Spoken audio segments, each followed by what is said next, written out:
The rain drummed against the windows of our colonial-style home in Westchester County, New York, creating rivulets that distorted the view of our perfectly manicured lawn. It was 3:47 p.m. on a Tuesday in October, and I was folding laundry in our wider master bedroom when I heard the front door slam with unusual force. At 42, after 18 years of marriage, I knew every sound my husband made, but this was different. Sarah. Michael's voice echoed through our $1.2 million house with an edge I'd never heard before. "We need to talk. Now." I set down the Ralph Lauren shirt I'd been folding, the one I'd bought him for his 45th birthday last month, and walked downstairs. Michael stood in our granite kitchen, still wearing his navy Armani suit from his job as a senior partner at Morrison & Associates law firm. His salary of $450,000 a year had afforded us this life: the house on Maple Street, my BMW X5 in the driveway, our daughter Emma's private school tuition at Sacred Heart Academy. But something was wrong. Michael's usually perfect hair was disheveled, and he clutched a manila envelope like his life depended on it. "Sit down," he said, not meeting my eyes. "Michael, what's wrong? You're scaring me." He threw the envelope on our kitchen island between the fresh orchids I'd arranged that morning and the Williams-Sonoma copper pots hanging overhead. "I'm filing for divorce." The words hit me like ice water. After 18 years, after building this life together, after Emma. "What?" "Michael, I don't understand. We can work through whatever." "There's nothing to work through." His voice was clinical, detached. "I've been thinking about this for months.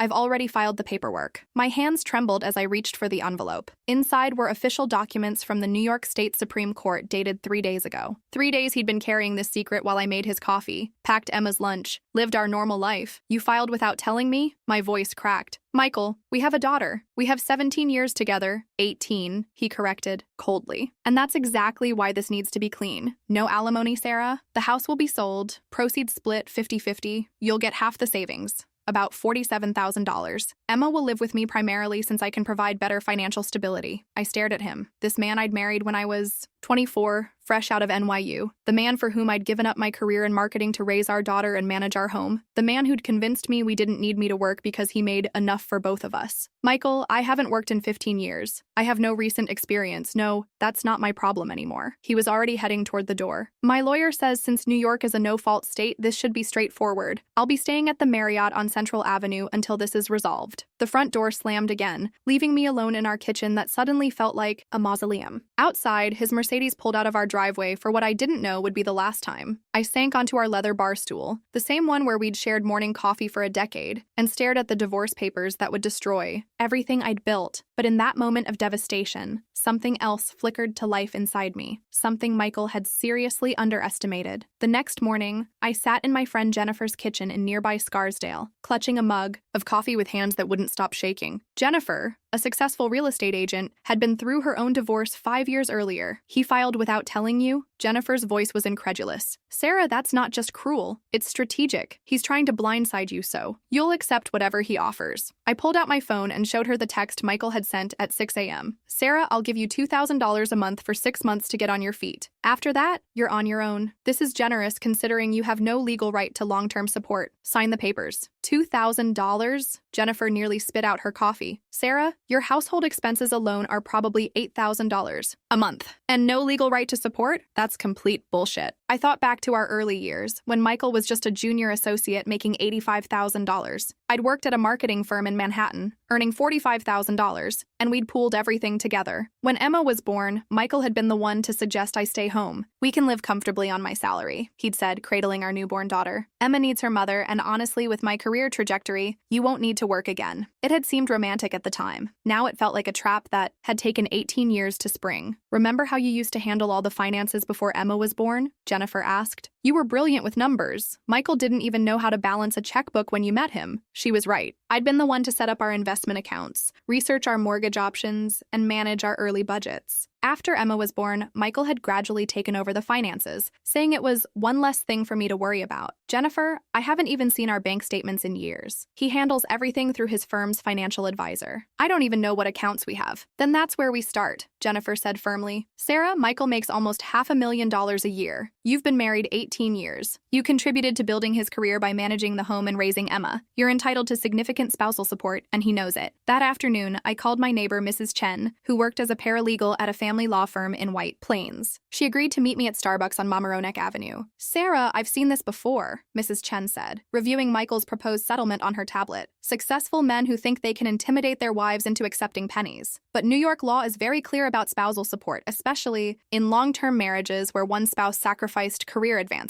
She explained that in New York, the court would consider the duration of our marriage, our respective earning capacities, and my contribution to Michael's career. With his income and your situation, you could be looking at $8,000 to $12,000 monthly in spousal support for several years, possibly permanent. But Michael said, "Michael lied." Mrs. Chen's voice was blunt. "He's banking on you being scared and uninformed. The question is, are you going to let him get away with it?" That evening, I sat in our living room, my living room, looking at family photos on the mantel. Emma at her sweet 16 last year, our family vacation to Martha's Vineyard, Christmas mornings around our $3,000 Fraser fir. Michael thought he could just walk away from all of this, leaving me with barely enough money to rent a studio apartment. But he'd made one crucial mistake. He'd underestimated the woman who'd once managed a $2 million marketing budget and negotiated corporate contracts. That woman was still inside me, just buried under years of domestic routine. I picked up my phone and dialed the number Mrs. Chen had given me for attorney Rebecca Walsh, known in Westchester County as the Divorce Destroyer for her track record of exposing financial deception. Rebecca Walsh's office on South Broadway in White Plains was nothing like Michael's sterile corporate law firm. The walls were lined with thank you letters from clients, and Rebecca herself, a sharp-eyed woman in her 50s, radiated the kind of confidence that comes from 20 years of David and Goliath victories. "Mrs. Morrison," she said, reviewing the documents I'd brought. "Your husband's offer is insulting, but it's also revealing. Men don't lowball this aggressively unless they're hiding something significant." "What do you mean?" "In my experience, when a high-earning spouse tries to rush through a divorce with minimal support, they're either planning to leave the country, hiding assets, or about to lose their job. Let's find out which one." Rebecca explained her approach. "We're going to request full financial discovery, bank statements, investment accounts, tax returns for the past 5 years, retirement funds, any business interests. Your husband thinks he can control the narrative, but he's about to learn that family court doesn't work like corporate law." The first revelation came within a week. Rebecca's private investigator, Tom Rodriguez, called with his initial findings. "Sarah, your husband has been very busy," Tom said during our meeting at Rebecca's office. "He's got accounts you've never heard of. A checking account at TD Bank in Manhattan with $180,000, a brokerage account at Merrill Lynch with $340,000. And that's just what I found in the first pass. I felt dizzy. But our savings account only has $94,000. He told me that was everything. That's marital property he's been hiding," Rebecca said grimly. "But it gets worse. Tom, tell her about the property. 3 months ago, your husband purchased a condo in Hoboken, New Jersey, $650,000, all cash. It's listed under an LLC he created called Morrison Holdings. The room spun. While I'd been planning Emma's senior year and organizing our family life, Michael had been secretly buying property. How is that possible? Wouldn't I have to sign something? Not if he used separate business accounts, Rebecca explained. But here's the thing. He bought it with marital assets. Every dollar he earned during your marriage is marital property, regardless of whose name is on the account. Over the next 2 weeks, the discoveries kept coming. Tom found evidence of expensive dinners at high-end restaurants in Manhattan, places Michael claimed were client meetings, credit card receipts from jewelry stores showing purchases I'd never received, hotel stays at the Plaza and the St. Regis. "He's been living a double life," Jennifer said when I told her over lunch at Crabtree's Kittle House. "Sarah, I hate to say this, but there's someone else." I'd already figured it out. The late nights, the sudden interest in expensive cologne, the way he'd started going to the gym religiously. "Do we know who?" Rebecca had the answer the next day. "Her name is Vanessa Chen, no relation to your neighbor. She's 28, works as a paralegal at Michael's firm. They've been seen together at restaurants in the city, and she's listed as the authorized user on one of his credit cards." I stared at the surveillance photos Tom had taken. Michael and a beautiful young Asian woman holding hands outside Tao, downtown,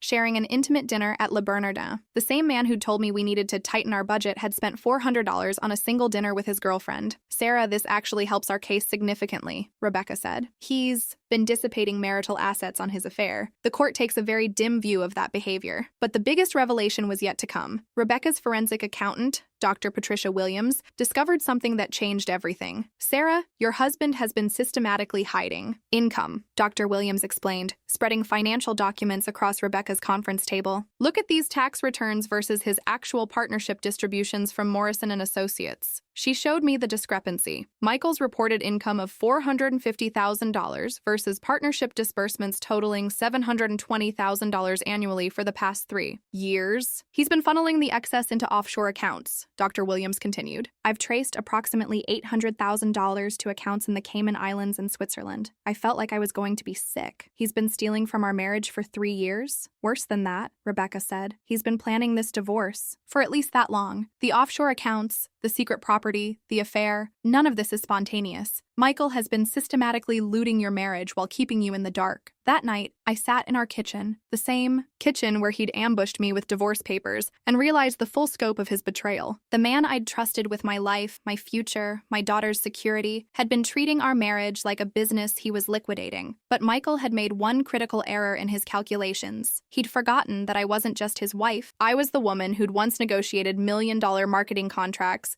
and managed complex budgets. And now I was furious. The confrontation happened in Conference Room B at the Westchester County Courthouse on a gray December morning. Michael arrived with his attorney, James Patterson, clearly expecting to steamroll me into submission. He wore his most expensive suit, Brioni, $4,000, and the Rolex watch I'd given him for our 15th anniversary. He'd been avoiding me for 6 weeks, communicating only through lawyers and refusing to let me speak to Emma, who was staying with his sister in Connecticut. But today, facing Judge Margaret O'Sullivan, he couldn't hide anymore. Mr. Morrison, Judge O'Sullivan said, reviewing the documents Rebecca had filed, your wife's counsel has presented evidence of significant financial irregularities, hidden accounts, undisclosed property, offshore investments. How do you respond? Michael's attorney stood up. Your Honor, my client's financial affairs are complex due to his partnership at a major law firm. These allegations of hiding assets are... I have the bank records right here, Rebecca interrupted, standing with a thick folder. TD Bank, account ending in 7342, opened 18 months ago with an initial deposit of $50,000. Merrill Lynch brokerage account, $340,000 in current holdings. Morrison Holdings LLC, used to purchase a $650,000 condo in Hoboken. I watched Michael's ENCE face drain of color. He'd been so confident, so certain he could manipulate the system, but he'd never faced someone like Rebecca Walsh. Furthermore, Your Honor, Rebecca continued, we have evidence that Mr. Morrison has been dissipating marital assets on an extramarital affair. Restaurants, hotels, jewelry purchases for someone other than his wife. Judge O'Sullivan's expression grew stern. Mr. Patterson, does your client dispute these allegations? Michael finally spoke, his voice tight. Your Honor, I'm entitled to privacy in my financial... No, you're not, Judge O'Sullivan cut him off. Not when you're asking the court to dissolve a marriage. Mrs. Morrison, please present your evidence. What happened next was 3 hours of systematic destruction. Rebecca presented every hidden account, every secret purchase, every offshore transaction. Dr. Williams testified about the financial deception. Tom Rodriguez presented surveillance evidence of the affair, and Mrs. Chen testified about Michael's false statements regarding his income. The breaking point came when Rebecca played a recording that Tom had obtained. Michael on the phone with his financial advisor, discussing how to minimize exposure in the divorce. Just keep everything in the Cayman account until this is resolved. Michael's voice filled the courtroom. Sarah doesn't know about it, and there's no reason she needs to. Michael's attorney looked like he wanted to disappear. Even he hadn't known about the offshore accounts. Mr. Morrison, Judge O'Sullivan's voice was ice cold. You are an officer of the court. You took an oath to uphold the law, yet you've committed perjury in your financial disclosures, hidden marital assets, and attempted to defraud your spouse of her rightful property. Michael tried to respond, but the judge held up her hand. I'm issuing an immediate restraining order freezing all of your accounts pending a full forensic audit. You will return the title to the Hoboken property to the marital estate. And given the egregious nature of your deception, I'm awarding Mrs. Morrison temporary spousal support of $15,000 per month while we sort this out. Michael's face went red. $15,000? Your Honor, that's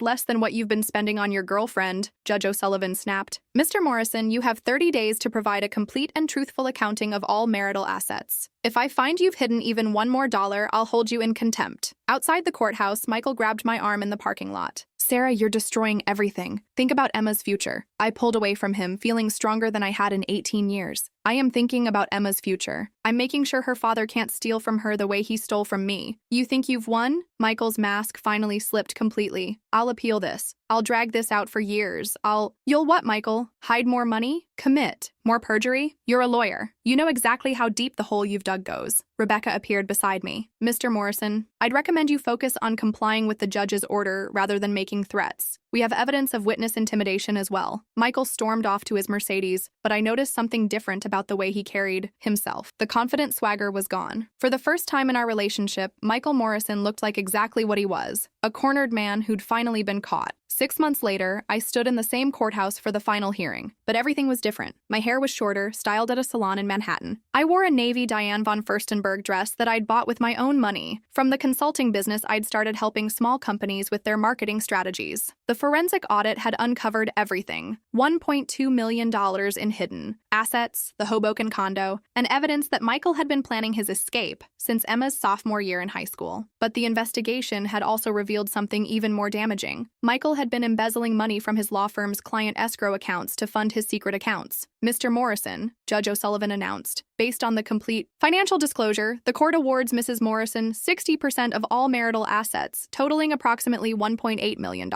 Additionally, you will pay permanent spousal support of $12,000 monthly until Mrs. Morrison remarries or either party dies. Michael sat slumped beside his third attorney. The first two had withdrawn when the embezzlement came to light. Morrison and Associates had fired him, and the New York State Bar was reviewing his license. The man who'd thought he could walk away with everything now faced potential criminal charges. Furthermore, the judge continued, Mrs. Morrison will retain the family home and primary custody of Emma, with supervised visitation for Mr. Morrison pending resolution of the criminal investigation. Emma, now 17, had chosen to live with me once she learned the truth about her father's deception. She'd been devastated initially, but proud of how I'd fought back. Mom, she'd said the night after the criminal charges were filed, I never knew. You were such a badass. The house felt different now. Michael's presence had been oppressive in ways I'd never fully recognized. Without him, our home became lighter, warmer. Emma's friends came over more often. I converted Michael's home office into an art studio where I'd started painting again, something I hadn't done since college. My business, Morrison Marketing Consulting, was thriving. Referrals from Jennifer had led to contracts with 3 local businesses, and I was earning $6,000 a month, not enough to maintain our previous lifestyle, but combined with the spousal support and my share of the assets, Emma and I were financially secure. The Hoboken condo had been sold, and I'd used my portion to set up Emma's college fund and establish my business properly. The offshore accounts had been repatriated,